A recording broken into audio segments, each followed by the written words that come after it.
Hi everyone, welcome back and happy Friday. In this video we're going to talk about 15 things you can do to help a loved one who suffers from a serious mental illness. There's a lot of information in this one, so I'll try not to keep the video as long. Maybe break it up into two parts, not sure yet, we'll see how long it is. So without any further ado, let's get started. Number 1. Educate yourself about the illness or illnesses that the loved one is suffering from. Educating yourself, finding out how it impacts the person, possible triggers, ways to deal with it. It helps in the long run because if you know what to prepare for, like maybe set up a couple boundaries, do your research, because research in the long run helps. And if the person knows that they have family who is dedicated to helping them get better, then it'll result in less, relapses, hospital visits, maybe, mental episodes. It's all about the environment, right? If you can do your research, make preparations, give them support, it'll help because they won't feel like, they're alone.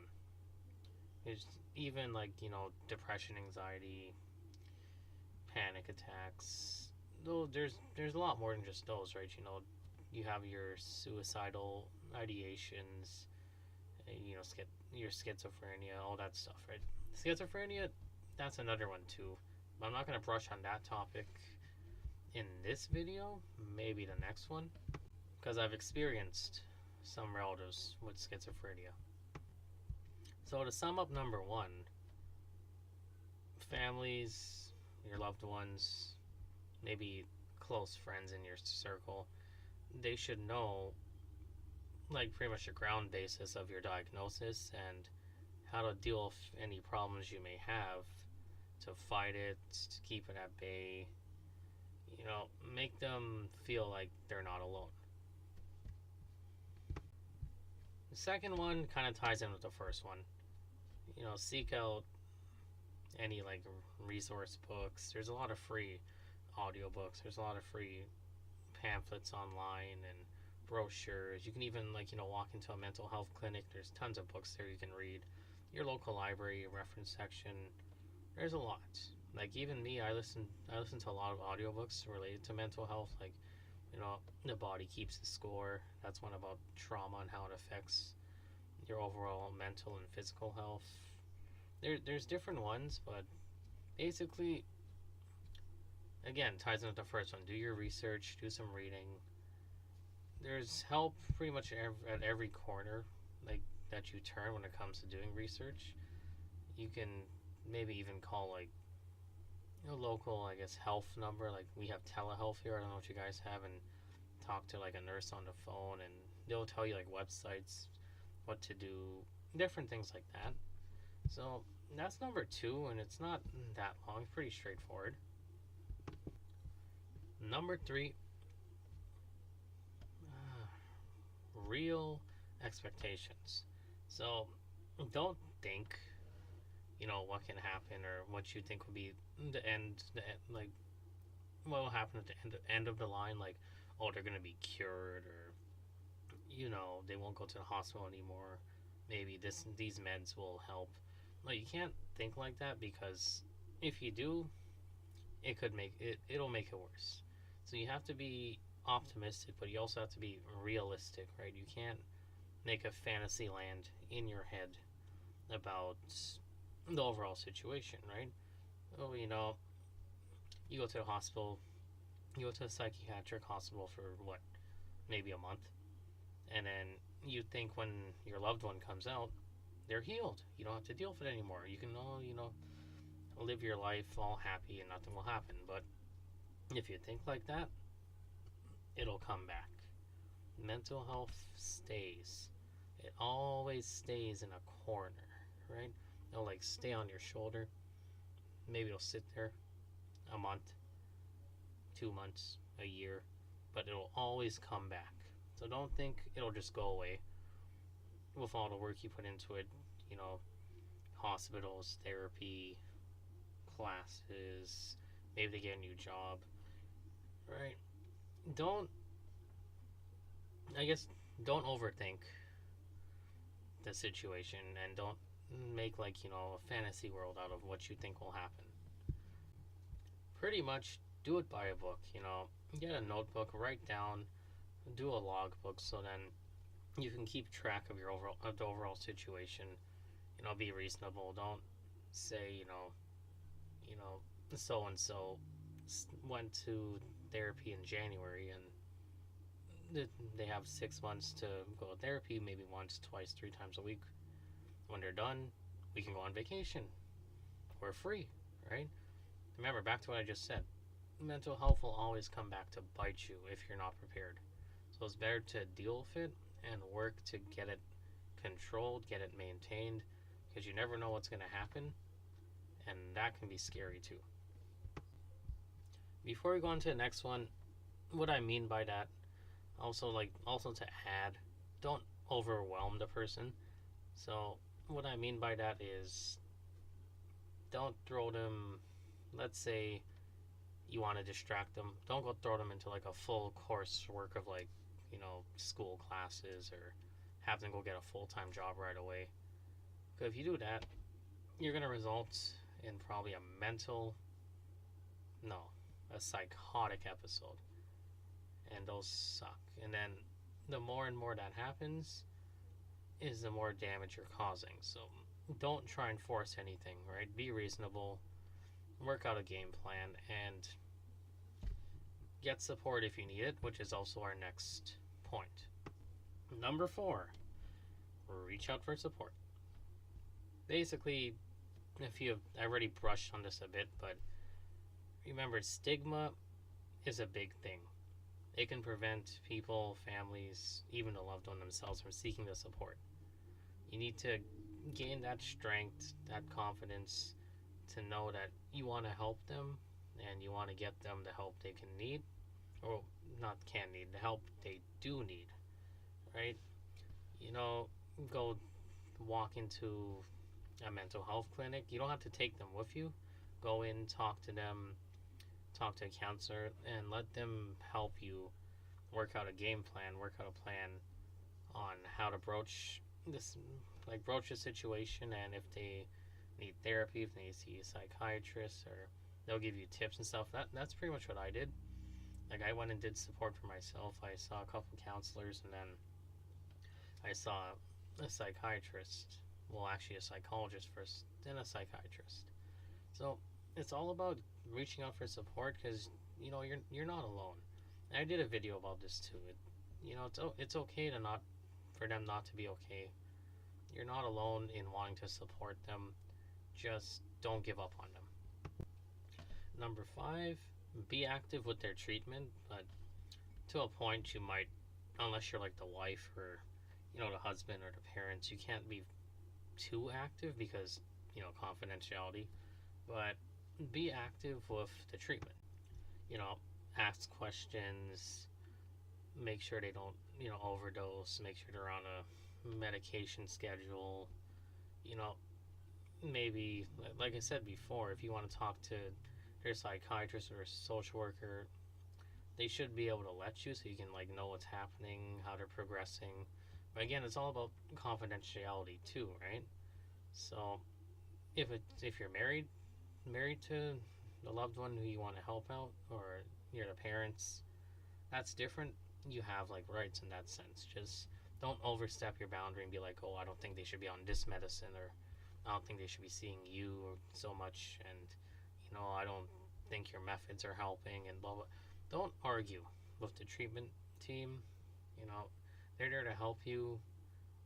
Just help them help you help your loved one, if that makes sense, right? Don't overstep your boundaries, and don't try and take charge. Just be supportive and be active in a treatment plan. It does help, right? Especially with your loved one. They'll see you want to make sure they're okay, and they'll see you want to be involved, and it'll make them feel better. Number 6, I guess kind of, I don't know if really phrase it. I can't say it contradicts what I've said for the other five, but let them have control. So don't let your loved one feel like they're a child and you're just wheeling them around in a stroller, right? Let them have control in a way where they don't feel like they're a burden. They don't feel like they owe you anything. Still, help them and be supportive. You know, your love goes a long way, right? Like your loved ones, they mean a lot to you. But you remember, people who suffer from mental health issues, they feel like they've lost control of their lives, right? It's all about the stigma. Your self-esteem takes a blow when you feel like you're just a burden to everyone. You know, treat them how you want to be treated, and that's a really important thing. Don't control their lives. Like, you know what I mean? Support them, but don't be like, oh, wake them up at 6 in the morning and say, okay, we gotta go to the doctor or something, right? You gotta work with them. They're still human, right? They're not animals, even though you shouldn't do that with animals either, but you know what I mean? Treat them with respect. It does go a long way. It helps with their self-esteem. It helps keep their mental health at bay. It helps them progress in their treatments. It helps in the long run. And another thing too is, don't, like, if they have bad habits, right? So let's say smoking, they drink a lot, or they overdose. The worst thing you can do is just cut them off cold turkey, right?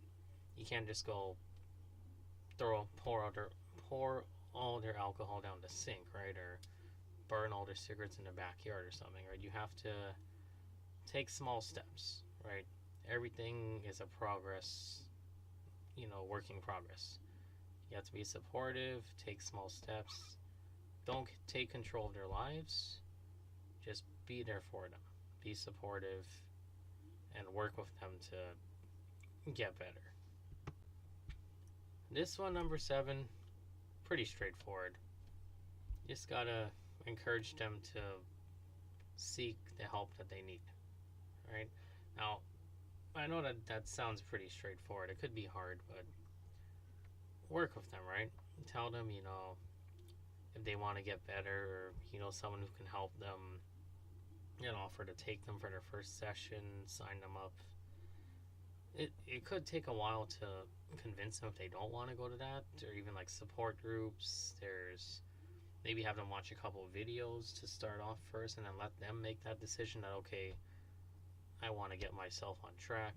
Let me go see a mental health professional like a psychiatrist, psychologist, even going to a hospital just to talk to a doctor there. Like, I wouldn't really recommend that, especially if you live in like America where you gotta pay. But sometimes you have to do what you have to do, right? If you need to see a mental health professional, don't diddly daddly, right? Just go and do it.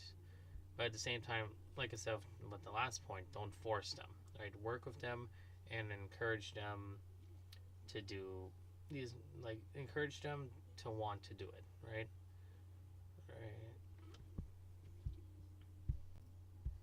Okay, we're about halfway through. Number 8, set appropriate limits. Interesting that this point, it's so, right? So with this one, remember, back to respect and allow them to control their lives. Don't treat them like they're kids, right? But again, at the same time, let them know that they have to have a limit, right? They can't go overboard. They can't go out of control, especially if they're adults, right? Even adults, to a point, you can get away with having, like, doing things, especially if like you suffer from mental health, but there is still a lot of stigma to it. And with the stigma, really, you might not get a lot of chances to. Let's say you knew they're aggressive, right? If you knew they're aggressive, you know they can be violent, and you just let them do whatever they want. The next you get a call saying, like, they attacked a neighbor for calling them names or something. So, let them have control, but let them know there's a limit, right? Or monitor them. But again, don't make them feel like they have no say in their life, right? You have to give them room to grow, but at the same time, let them know when they've gone too far. Well, number 9 kind of relates to basically everything I've said. You know, they're equal, just they're equal to you, so let them know that. Be supportive, be encouraging.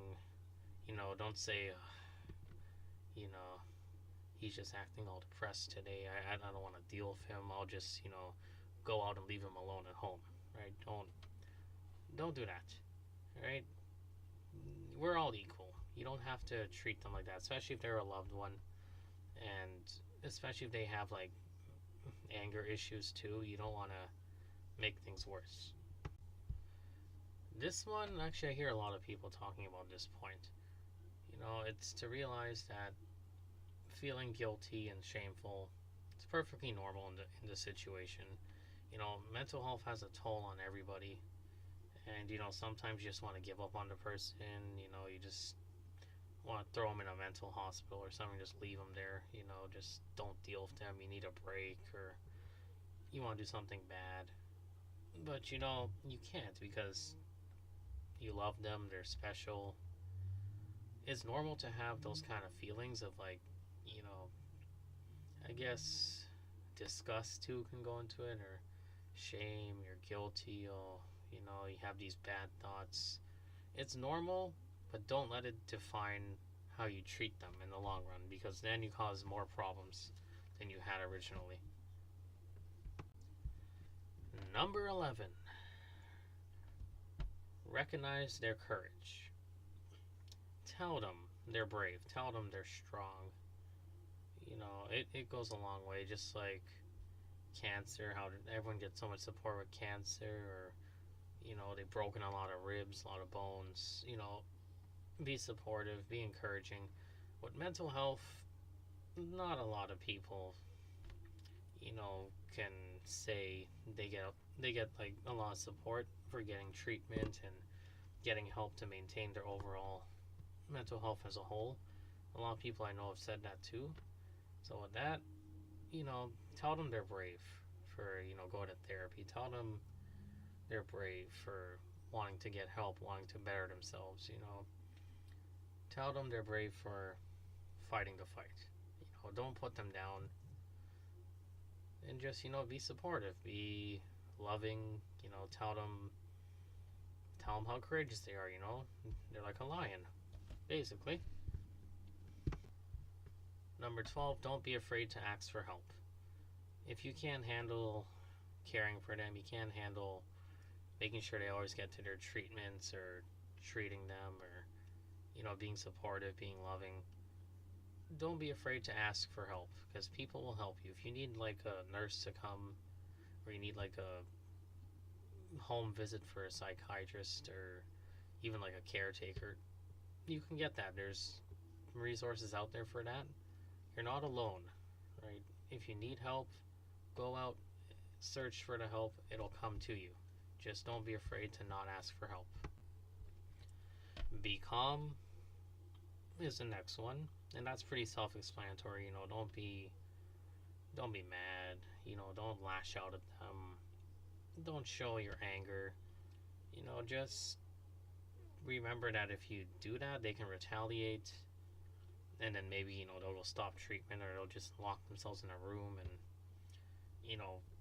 it can make the situation worse. Just be calm, be kind, be caring, because you don't want nothing bad to happen to them, and you don't want things to escalate further than they already have. You don't want to cause problems, right? Just be calm, and everything will be okay. Number 14, give hope. So just tell them, well, it's pretty self-explanatory. Tell them they're almost done, their treatments, or the medication is, you can tell the medication they're on is helping them better themselves. You can see they're starting to be more independent again. Maybe after a while, you can start going out more places again. Maybe they can start going back to work again, or it depends on the situation. But always, don't be afraid to give them hope. Hope goes a long way. Like in Toy Story, like to infinity and beyond. That can be hope. And the last one, not really a lot to say about the last one, but get involved in politics around mental health, because you never know, right? If you see they're going to cut funding, for example, or they're going to give more money to open up more clinics or make more affordable medication, that stuff. It's always good to be up to date with the politics, especially the politics of mental health, improvements, any scandals and stuff. Pretty much do your research, be involved, go to meetings, go to rallies. They have a lot of public ones. Go sit in, see what they say. You might learn some things too, but keep up the fight. That's what it's all about. In the end, it's a battle against the stigma, and getting political, it could help. Right? You never know. So with that being said, that's all 15, and I thank you guys for tuning into this video, and I look forward to seeing you in the next one. Take care.